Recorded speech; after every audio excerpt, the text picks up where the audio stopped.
जय गिरनारी, नमो नारायण, सनातन धर्मनी जय। आज तारीख 23 ना रोज जूनागढ़ कलेक्टर ऑफिसे एक आवेदन पत्र आपवामां आव्युं। एनुं मुख्य कारण हतुं के घणा समयथी गिरनारमां अवारनवार कंईक ने कंईक बनावो बनता ज रहे छे।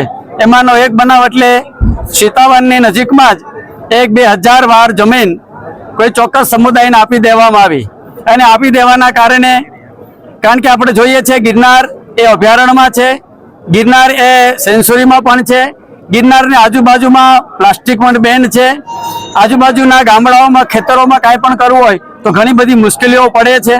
आवी घणी बधी समस्याओ छे छतां 2000 વાર जमीन केवी रीते अपाणी, कोना माध्यमथी अपाणी, कया हेतुथी अपाणी, कोणे आपी, शा माटे आपी, आ बधा प्रश्नों लईने गिरनारमां रहता तमाम साधु संतो અને આજુબાજુમાં રહેતા સંતો અને જૂનાગઢની સનાતન ધર્મપ્રેમી जनता કે જ્યારે સનાતનની વાત કોઈ આવે અને કાંઈ પણ જમીન જોતી હોય તો એ મળતી નથી, તો આ 2000 વાર જમીન કેવી રીતે મળી એ વિષયને લઈ અને આજે કલેક્ટર સાહેબને આવેદનપત્ર આપ્યું છે। અને આવેદનપત્રમાં તમામ સાધુ સંતો, જૂનાગઢની ધર્મપ્રેમી जनता, તમામ સંપ્રદાયો લઈને બધાય કોઈ પણ ભેદ વગર જે સનાતનને માનનારા છે બધામાં જોડાયા છે। કારણ કે અવારનવાર ઘણા બધા પ્રશ્નો છે, પછી દત્તાત્રેય ભગવાનનો પ્રશ્ન હોય, નિર્માણ લાડુનો પ્રશ્ન હોય, એ કુંડોનો પ્રશ્ન હોય, જંગલનો પ્રશ્ન હોય, ગોરખનાથ ટૂંકનો પ્રશ્ન હોય, આ ઘણા બધા પ્રશ્નો આપણે બધાએ જોયા છે, અવારનવાર બનતા રહે છે। આ બધાનું તાત્કાલિક અમલીકરણ થાય, આ જે સમસ્યાઓ છે એનું નિરાકરણ થાય અને શાંતિથી બધાય જે ધર્મનું જેનું છે એને અમને કોઈ તકલીફ નથી। જ્યાં જૈન ધર્મના લોકો પૂજા કરે છે એના મંદિરોમાં શાંતિથી પૂજા કરે, અમને કોઈ તકલીફ નથી, પૂજા કરે, અર્ચના કરે।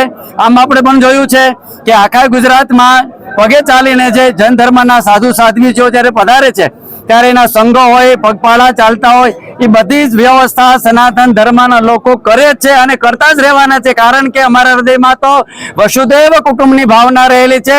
અમને અમારો સનાતન ધર્મ એ બધાને સાથે રાખીને ચાલવાનું શીખવનારો છે। ત્યારે બધાને ભગવાનની પ્રાર્થના કરીએ કે સદબુદ્ધિ આપે, શાંતિથી રહીએ, શાંતિથી જીવીએ અને જીવ્યા દઈએ।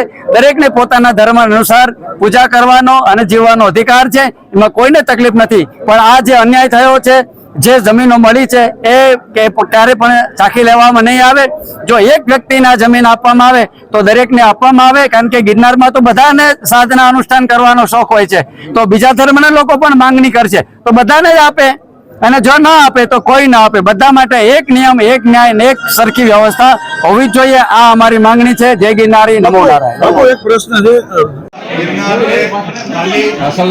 અત્યારે જે સીતાવનના સામે થયું છે એ જમીનની ફાળવણી કરવામાં આવી છે સાહેબ, ઘણા કલમોના હિસાબથી એ જમીન ફાળવણી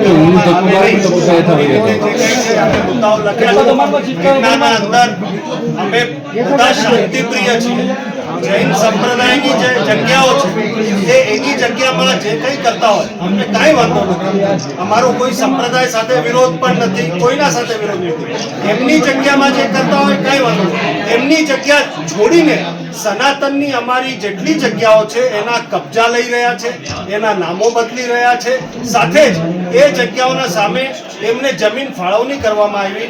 અમે અમારી ગુરુ શિષ્ય પરંપરા લાખો વર્ષની છે, એ લાખો વર્ષની ગુરુ શિષ્ય પરંપરા મુજબ અમે પણ જગ્યાની ફાળવણી માગીએ છીએ, અમારા અધિકાર છે। એમને આપો તો અમને આપો, નહીં તો કોઈને નહીં।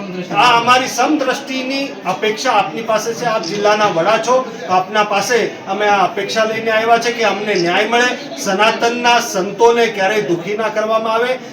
નિર્વાણ લાડુ એવા પ્રશ્નો કારણ વગરના આવા પ્રશ્નો આવે, દામોકુંડના પ્રશ્નો છે કે ગિરનારના આજુબાજુની જગ્યામાં હવે નવું ચાલુ થયું છે ગેટો બનાવવાનું, ગામડાઓમાં ગેટો બનાવી દે, માળી પરબની જગ્યાનું સમારકામ કરીને ત્યાં બોર્ડ લગાવવાનું, આવા ઘણા બધા મુદ્દાઓ છે સાહેબ। બધા મુદ્દાનું સંકલન કરીને અમે સંતોએ સહી કરીને આપને આ આવેદનપત્ર આપવા આવ્યા છે અને આપ આ આવેદનપત્રને સ્વીકારશો।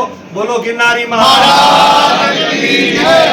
અને આપ ઉપર સુધી વાત કરીને આ મુદ્દા ઉપર અમને ન્યાય અપાવો એવી અમારી શાંતિપૂર્ણ માગણી છે। બાકી કોઈ અમને વાંધો નથી, બધા ધર્મોનો અમે સન્માન કરીએ છીએ।